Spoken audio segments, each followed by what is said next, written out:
किसी ने बड़े कमाल की बात कही है, ना तो देर है ना अंधेर है, तेरे कर्मों का ये सब फेर है। हाय गाइस, आज की जो कहानी बड़ी छोटी है लेकिन बड़ी मजेदार है। ये कहानी है गौतम बुद्ध की। एक बार गौतम बुद्ध अपने शिष्यों को बुलाकर ये कहते हैं कि चलो बताइए कर्म क्या होता है। तो हर शिष्य कोई अलग अलग जवाब देने लगता है, लेकिन गौतम बुद्ध वो जवाब सुनकर संतुष्ट नहीं होते।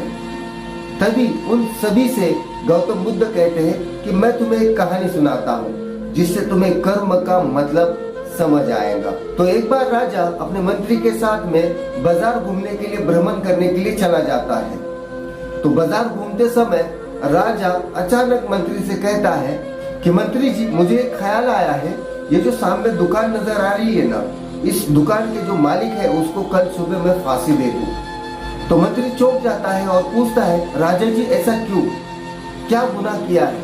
तो राजा कहता है पता नहीं, पर मुझे अचानक ये ख्याल आया कि ये जो दुकानदार है इसको मैं कल फांसी दे दूं और इसको कल हम फांसी देंगे। और ये कहकर दोनों वहां से बाजार से महल चले जाते हैं। महल पहुंचने के बाद मंत्री के दिमाग में ये बात घर कर जाती है कि बेवजह बेमतलब राजा उस दुकानदार को फांसी दे देगा। तो मंत्री अपना भेष बदलता है और उस दुकानदार से जाकर मिलता है। तो जाकर देखता है तो वो दुकान तो चंदन की लकड़ी की है और उस दुकानदार से जाकर मिलकर बात करने लगता है कि कैसा चल रहा है तुम्हारा धंधा। तो दुकानदार रोने लगता है, बोलने लगता है कि बहुत से लोग आते हैं, देखते हैं, चंदन की लकड़ियों को सूंघते हैं और चले जाते हैं। धंधा बहुत मंदा है, मेरा धंधा नहीं चल रहा है, जिससे मुझे मेरा घर भी चलाना बड़ा मुश्किल हो चुका है। कभी कभी मैं ये सोचता हूँ कि इस राज्य के जो राजा है उसकी मौत हो जाए तो कम से कम मेरा धंधा तो चले, कम से कम मेरी चंदन की लकड़ियां तो बिक जाएंगी। तो ये बार बार सोचता हूँ कि वो जो राजा है तो वो मर जाए तो अच्छा हो जाएगा, तो मेरा धंधा तो चलेगा और मेरी चंदन की लकड़ियां बिकेंगी और मेरे पास कुछ पैसा भी आ जाएगा। तो मंत्री ये सुनता है और मन ही मन ये सोचने लगता है कि इसी कारण शायद राजा को भी इसके बारे में यही ख्याल आया है।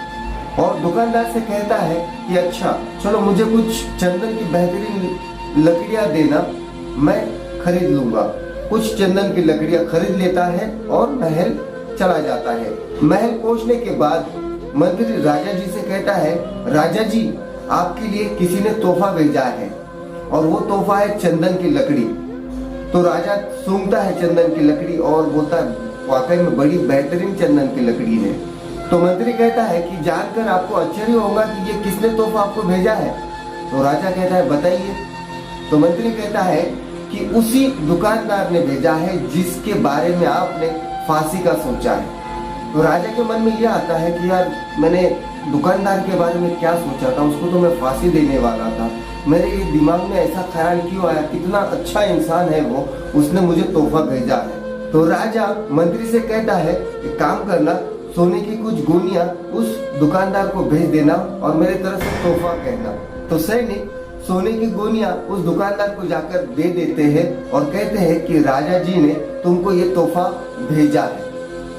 तो दुकानदार देखकर चौंक जाता है और मन ही मन इतना खुश हो जाता है और ये सोचने लगता है, अरे मैं तो राजा के बारे में कितना बुरा सोचता था और राजा कितना अच्छा है जो कि मेरे बारे में सोचता है। तो राजा को मेरे बारे में पता है कि मेरी हालत इतनी बिगड़ चुकी है, तो राजा को इतनी दुआएं देना शुरू कर देता है कि राजा कितना अच्छा है, कितना भला इंसान है और मैं खामखा उनकी मौत के बारे में सोचता था।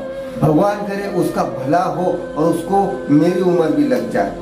मंत्री ये सारी चीजें छुप कर देखता है और देखता है कि दुकानदार कितना खुश हो गया है और वो राजा को कितने दुआएं दे रहा है। एक तरफ से राजा दुकानदार को कल फांसी देने वाला था, वो उस गुनाह से बच गया और दुकानदार जो राजा के बारे में गलत सोचता था वो भी उसके लिए दुआएं देने लगा।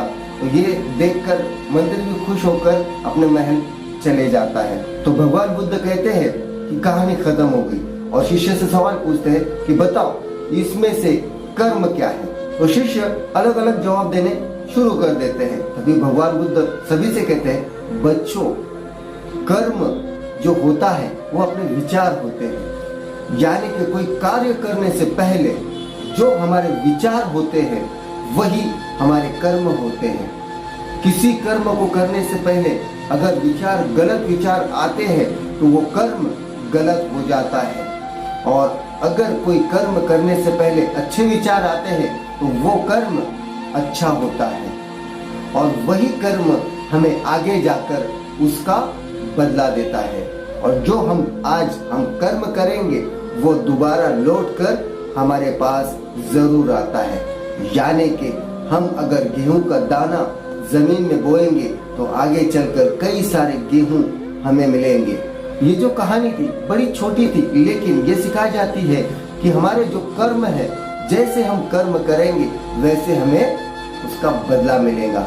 आई होप ये जो कहानी आपको समझ में आई होंगी, तो लाइक शेयर कमेंट्स करते रहना, और भाई सब्सक्राइब करना मत भूलना, क्योंकि ऐसी ही मजेदार कहानियां मैं आप सभी के लिए लाता रहूंगा। तो बने रहे मेरे साथ। Wish all the best. जय हिंद, जय भारत।